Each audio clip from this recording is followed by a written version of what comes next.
Right, welcome everybody. Welcome to the Council-led Housing Forum. This morning's session is on sales and marketing. And we're very pleased that so many people have come to join us for this session. As you'll appreciate, we're only as good as our internet, so hopefully the internet won't let us down this morning. So we're hoping everything runs very smoothly at our end in terms of you seeing the presentation, and at your end as well, so you don't lose us. But please come back if you do get cut off using the link we sent you. I'm just going to introduce myself now. I'm Visca Sri Chandrasekara. I'm the Council-led Housing Forum Manager for Future of London. Future of London, if you don't know us already, we're a network for the built environment. We were set up by the London boroughs, and our board, in fact, is London Borough-led. And what we do is knowledge, leadership and networking. And Council-led Housing Forum is a really good example, I hope, of exactly what that's about. And this morning's session, I hope you will find really useful in a really practical way, because we're all about supporting practitioners and helping local authorities to deliver better housing in London. Okay, so I'm not going to take any more time up with my intro. I'm going to introduce Terence O'Connor. In fact, Terence, are you there? Yes, thank you, Visaka. Thank you for the introduction. Would you like me to start the presentation now? Or? Yeah, excellent. Thank you. Great. Okay, so if we could have the first slide, please. My name is Terence O'Connor. I'm Director of Sales and Lettings at Redloft, and I'm going to talk to you today about planning and project managing the sales and marketing of housing for shared ownership and outright sale in a local authority context. I've got 20 minutes to do that, so there's quite a lot to cover. So the presentation will be quite pacey and punchy, but hopefully you'll have some good opportunities to ask questions or catch up in the later workshops. Next slide, please. So I'm going to break the presentation into two areas. I'm going to talk about sales strategy, and then I'm going to talk about sales operations. And what I mean by sales strategy is, if you could think of that as everything up to the point of launching your properties for sale, so the opening of your marketing suites and your show homes, and everything thereafter as the sales operation. I'm going to look at some key principles. I'm going to look at the sales journey. However, if there was two principles I'd ask you to take away from today, number one would be involve your sales team early, and number two, teamwork. Get your sales team working with your land acquisition team. Get your sales team working with your project managers at the development stage, because they will input a lot, and they will make your project more commercially viable and ultimately more saleable when it actually gets to market. Next slide, please. I'll just talk a little bit about myself and my team at Redloft. I've recently been appointed. I joined the Redloft team in September, and I was really lucky to inherit a really experienced sales and marketing team. We're 14 full-time members strong, and then we've got a few part-timers and consultants who also help us. We provide a full sales and letting service, so we do private sales, shared ownership sales, resales, staircasing, and we're also doing a lot of London living rent at the moment as well. And we also provide a consultancy service to help you on your way through the development cycle. I myself have over 20 years experience as a sales agent. I spent 15 years as an estate agent in London, and in 2014 I joined Hyde Housing Association as their head of sales and lettings. And I was with them for 7 years. So I've got quite a good blend of experience from the agency side, but I also now understand very well the development side of the process. Next slide, please. So this is a typical sales journey, or what I would call a development cycle through a sales journey. And what I wanted to touch on here was just some of the key points in that development cycle and where the sales and marketing team can add value. And I'll take this right back to the start of the site acquisition process. I would expect your land team to invite the sales team, or a member or a key member, somebody from the sales team, to the initial site visit before the land is purchased. just so that they're getting an idea of what your thoughts are, what you're going to be proposing for the project, and that's really where the sales strategy develops. That's where, you know, that's the beginning of the sales strategy. The sales team can start understanding, you know, target markets, is the unit mix right, are the products right. And I would expect the sales team then to develop that into a paper to support the land paper, so that when the scheme goes to board for approval, or the land acquisition goes to board for approval, the sales team have given it a full endorsement. And I'd also expect a member of the sales team to be present at that meeting as well, so to give the board a bit of reassurance about the acquisition from a sales point of view.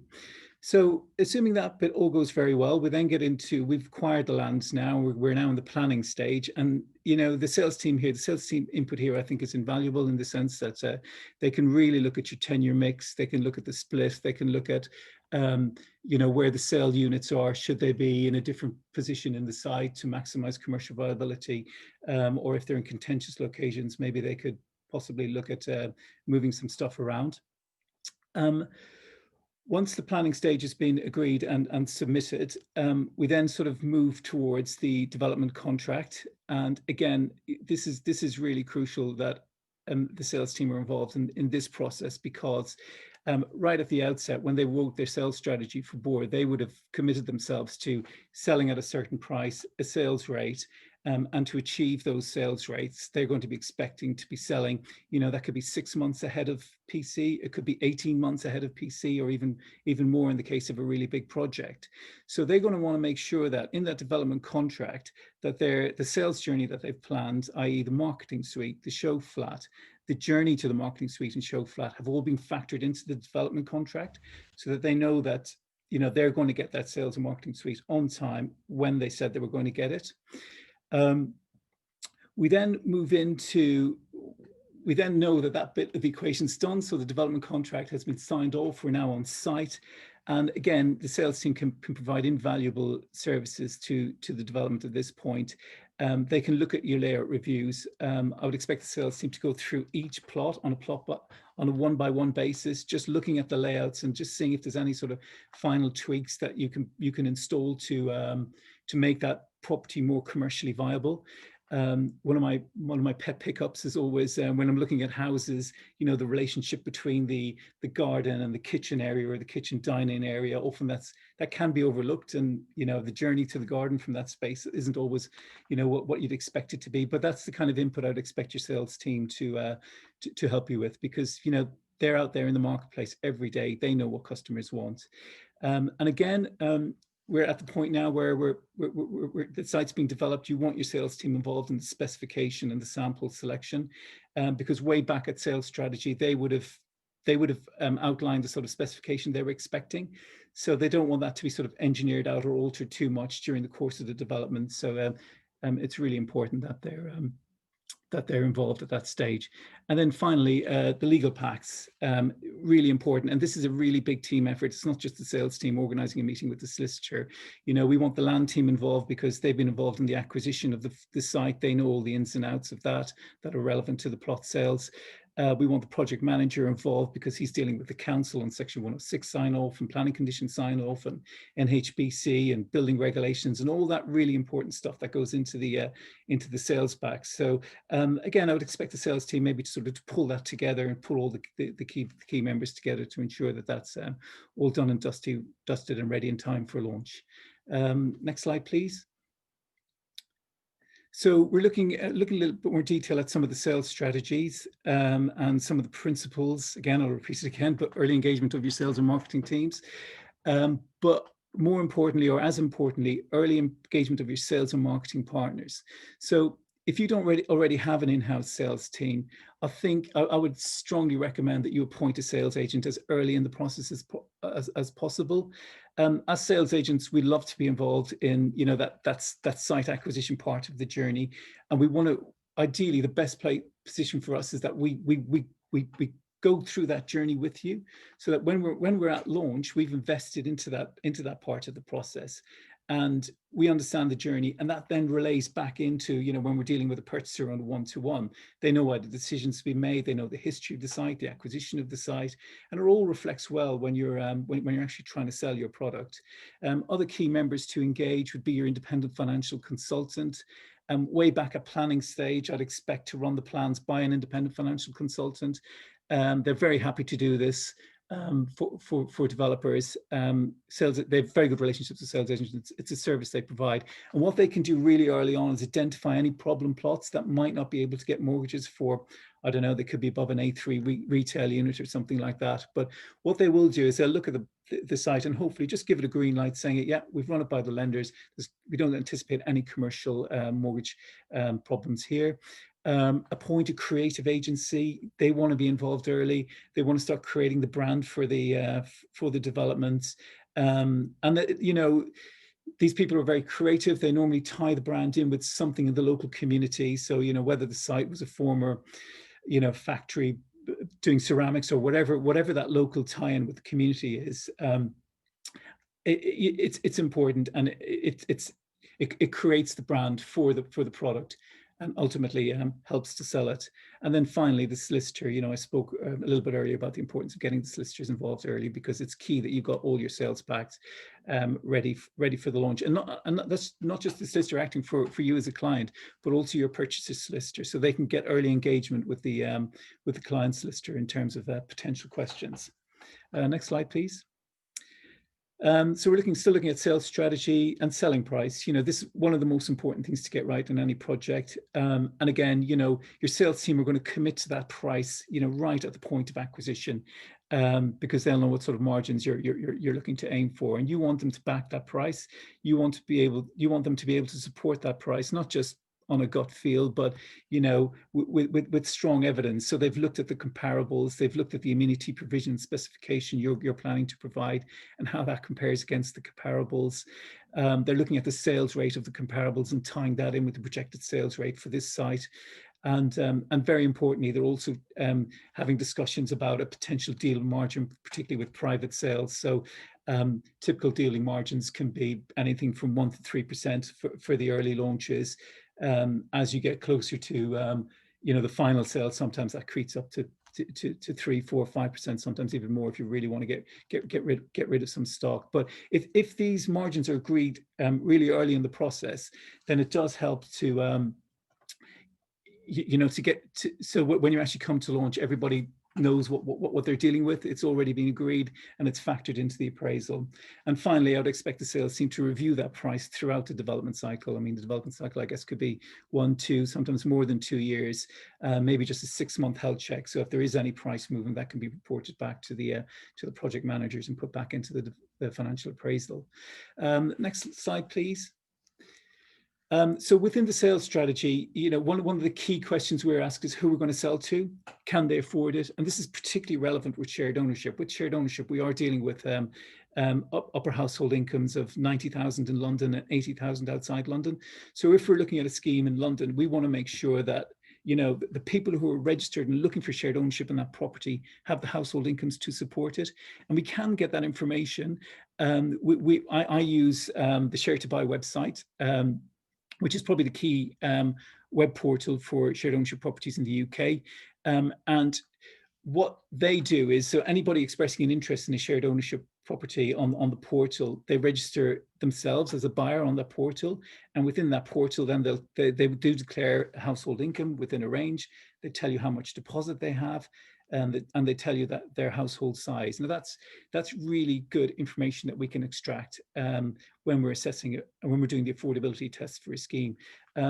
These are recent numbers I've pulled for Croydon. I was looking at a scheme in Croydon recently, and we can see that currently on the Share to Buy portal, there's just under 4,000 people either living or working or expressing an interest in shared ownership in Croydon. I know what their incomes are, and I can band them into groups. We can see the majority of their incomes fall between 25 and 60,000. So the scheme I was looking at in Croydon, I was able to demonstrate that we had a sufficient market for the 1 and 2 bedroom flats based on a first tranche of 25%, 40 to 60,000 people, over 1,000 people registered at that price level. So, and also I was able to look at their deposit levels, and a lot of them were in the sort of 10-15% category, which is kind of what you need now to get a favorable mortgage rate. Next slide, please. This is a slide I took from a Zoopla report. Zoopla do some very, very clever stuff which can really help you when you're doing your target marketing. And what they do is, in this slide, we've just looked at a sort of a top 10 keyword searches for Croydon, and you can see on the left-hand side, you know, these are ranked 1 to 10. But if you look, you can see balcony terrace, balcony, help to buy, broadband, garden, ultra-fast broadband. So these are the keyword searches people are putting in when they're looking for properties in Croydon. And then on the right, the property highlights available now: help to buy, balcony, help to buy, close to transport. So you're already building up a picture of what the market wants in Croydon. And what I would do is I would check your scheme against this checklist, no matter what area you're looking in. If you're building outside London, this would look very different. And it really does help to understand, that the product you're building in an area is what people are actually looking for. Your sales agent can certainly help you with these reports. And next slide, please. So now we're ready to launch, and all that sales strategy stuff that we've talked about should now be completed, ready, and in place, because if it's not, your launch won't be as successful as you planned. So just a very quick run through that list. You want to, your show home is in place, it's opened, your sales agent's been appointed, your marketing suite's again in place and opened. The journey to that marketing suite is clean, it's got parking, it's got safe access. Your legal contracts are ready and signed off. Your dependent financial assessor has been appointed. Your creatives, your brochures are in place, signed, ticked, ready to be delivered, and help to buy funding, if relevant, has been applied for, and you've got your funds in place. So all of those elements now mean that we can launch the properties and we can actually start selling. Without any of those elements, it does become a little bit more difficult. So you can see how important all that teamwork is to pull this all together. So we're now in the operational phase of the sales journey. Next slide, please.